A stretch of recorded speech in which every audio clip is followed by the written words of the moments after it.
beberapa hari Indonesia dirundung kesepihan, terkhusus umat Islam ditinggalkan oleh seorang wali Allah, oleh seorang ulama Allah, dan alam pun kelihatan redup ketika almarhum al-maghfur Abuya Ucitu Lutusi bin Abuya Dimyati, ketika beliau meninggal dunia, maka alam pun ikut bersedih, karena beliau adalah seorang ulama yang benar-benar notabene keulamaannya, yang mana beliau sangat cinta kepada baginda Rasul, yang mana beliau sangat cinta kepada Syekh Sultan Aulia, yang mana hebatnya beliau kalau mengadakan acara manakib itu menyembelih sapi atau kerbau itu paling sedikit 30. Dan kemarin sebelum dia meninggal, ketika mengadakan acara mauludan sekaligus manakiban, beliau menyembelih sapi sejumlah 130 ekor sapi. Beliau sangat cinta kepada baginda Rasul, maka kita bisa mengutip dari penyampaian beliau. Sehebat apapun yang kita inginkan, sehebat apapun cita-cita yang kita kejar, kalau di dalam hati kita tidak ada rasa cinta kepada baginda Rasul, maka semua itu tidak akan tercapai. Dan andai kata tercapai, semuanya akan menjadi sia-sia kalau di dalam hati kita tidak tumbuh rasa cinta kepada Sayyidina wa Habibina wa Maulana Muhammad Sallallahu Alaihi Wasallam. Maka untuk bangsa Indonesia pada khususnya dan umumnya untuk umat Islam, kita kehilangan seorang tokoh agama, kita kehilangan seorang ulama yang menjadikan panutan, yang menjadikan uswah, bukan hanya untuk santrinya, bukan hanya untuk para jamaahnya, tapi menjadikan uswah untuk seluruh para dai, untuk seluruh para mubaligh, untuk seluruh para kiai, untuk seluruh para ajengan, untuk seluruh para ustaz. Beliau adalah sosok seorang figur yang memberikan contoh kepada para pencari-pencari ilmu, juga kepada para penyebar ilmu. Beliau adalah ulama yang benar-benar keulamaannya Allah lebih sayang kepada beliau, sehingga beliau meninggal dunia. Yang mana kata baginda Rasul, ketika meninggal ulama Allah beda dengan meninggalnya orang-orang biasa. Jangan sama meninggalnya seorang pejabat dengan ulama, sekalipun itu pejabatnya presiden sekelasnya. Kalau dibandingkan dengan meninggalnya ulama, maka yang dijelaskan oleh baginda Rasul, mautul alim, mautul alam, bahwa ketika seorang ulama meninggal dunia, maka sama halnya dengan redupnya dunia ini, maka sama halnya dengan berkuranglah, diibaratkan seperti lampu. Maka ulama itu adalah diibaratkan seperti lampu, sehingga kata baginda Rasul, al ulama usurujud dunia wa masobihul ard. Kebayang kalau kita berjalan di tengah-tengah gelap gulita tanpa ada cahaya sedikit pun juga, mungkin kita akan tersandung paling sedikitnya, kesananya kita akan jatuh. Nah, begitulah gambarannya di antara alamatu sa'ah min alamati sa'ah, tanda-tanda kiamat itu ketika para ulama-ulama Allah sudah meninggal dunia. Dan ini menjadikan satu isyarat bahwa dunia ini akan segera dibereskan oleh Allah. Diibaratkan apabila kita mau membongkar satu rumah, satu bangunan rumah, sebelum rumah itu dirobohkan, maka kita akan mengeluarkan isi-isi yang di dalam rumah. Dan yang paling pertama kita selamatkan itu adalah barang yang berharga dulu. Emasnya kita ambil dulu. Kalau punya mutiaranya kita ambil dulu sebelum yang lain. Yang paling pertama diselamatkannya itu adalah barang-barang yang berharga. Maka setelah barang yang berharga, baru barang yang lainnya.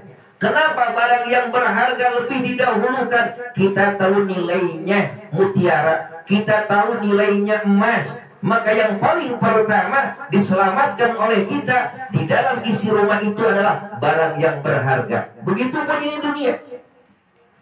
Pada saat Allah mau membereskan ini dunia, pada saatnya kita akan, kalau umur kita sampai, akan mengalami sebuah dahsyatnya kehancuran di dunia. Tsunami besar-besaran, gunung meletus besar-besaran, angin badai besar-besaran, terjadi yang dinamakan dengan kiamat kubro. Maka apabila sudah terjadi kiamat kubro, bereslah kehidupan di dunia. Maka seluruh makhluk yang diciptakan oleh Allah, terkhusus manusia, akan mengalami kerusakan, akan mengalami kematian seluruhnya. Satu pun tidak ada yang tersisa. Maka sekarang ulama-ulama dari mulai tahun 2001 awal, dari Januari sampai sekarang, terus silih berganti. Yang diambil itu para ulama-ulama, para habaib, dan itu yang diambilnya para ulama-ulama yang notabene-nya ulama-ulamanya Allah.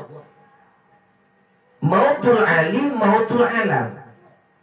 Meninggalnya ulama itu sama hanya dengan redupnya terang benderangnya kehidupan di dunia.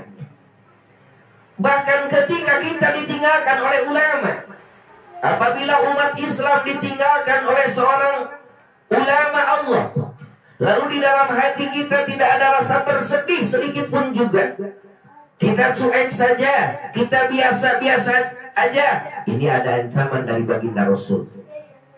Siapa orang yang ditinggalkan oleh ulama Allah dalam arti meninggal dunia, lalu dia tidak merasa bersedih, tidak merasa kehilangan, sampai baginda Rasul mengatakan dengan 3 kali, bahwa munafiqun,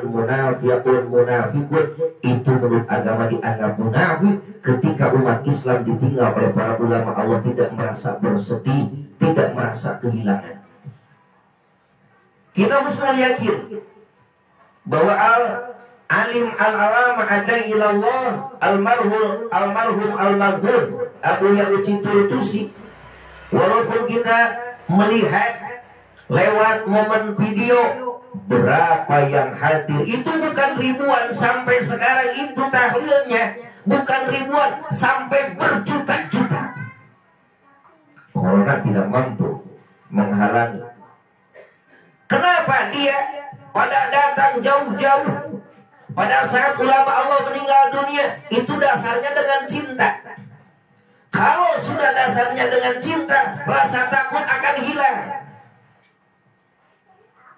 Bukan berarti tidak tahu orang-orang yang berdatangan ke Cidahu untuk takziah kepada ulama Allah, bukan tidak tahu sekarang musimnya corona, hilang sirna rasa takut. Dengan sebab apa? Dahsyatnya sebuah cinta.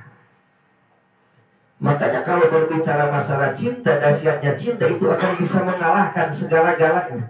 Dengan cinta itu gunung akan terlihat seperti gundukan pasir yang kecil. Dahsyatnya cinta melihat macan, bak seperti melihat kucing atau melihat tikus. Dahsyatnya cinta melihat panjangnya luasnya lautan seperti sungai yang kecil. Apa yang membuat kecil? Itu dahsyatnya sebuah cinta. Maka para sahabat kecintaan kepada baginda Rasul, dia sudah tidak diragukan lagi.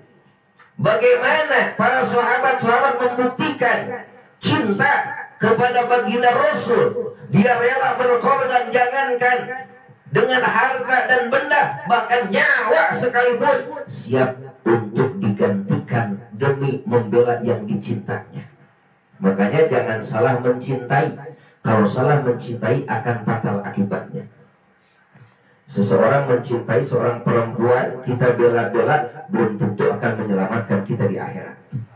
Tapi ketika seseorang mencintai kepada ulama, tapi ketika seseorang mencintai kepada baginda Rasul, maka cinta ini yang tepat sasaran. Cinta yang akan membukakan suatu kebahagiaan, bukan hanya kebahagiaan yang sifatnya sementara, kebahagiaan yang abadi, yakni nanti di akhirat. Banyak ahli surga itu dengan sebab dahsyatnya sebuah cinta dan melakukan cinta-cinta yang di terminal yang bukan yang salah. Karena baginda Rasul, beliau dahsyat cinta kepada Allah. Begitupun para sahabat, bagaimana cintanya kepada baginda Rasul. Sebuah cinta, jangan salah Anda melakukan masalah cinta. Karena cinta ada yang bisa menyelamatkan dan ada cinta yang akan bisa menyesatkan. Maka sasaran cinta yang tepat itu kepada baginda Rasul, kepada para ulama. Kita tahu bagaimana di dalam sejarah Kitmir itu pangkatnya kan pangkat anjing. Tapi kenapa oleh Allah dia diberi hak masuk surga? Padahal dia tidak wajib melaksanakan ibadah. Sampai dia disejajarkan dalam satu kelompoknya dengan ulama-ulama yang go internasional kalau sekarang. Bagaimana Ashabul Kahfi itu adalah ulama-ulamanya, waliun min auliyaillah, para wali-walinya Allah. Itu Kitmir yang tadinya itu anjing najisnya najis mughaladzah, najis yang tingkatnya kelasnya paling tinggi, oleh Allah dihilangkan. Dengan sebab apa? Yang menghilangkan najisnya anjing itu Kitmir, najis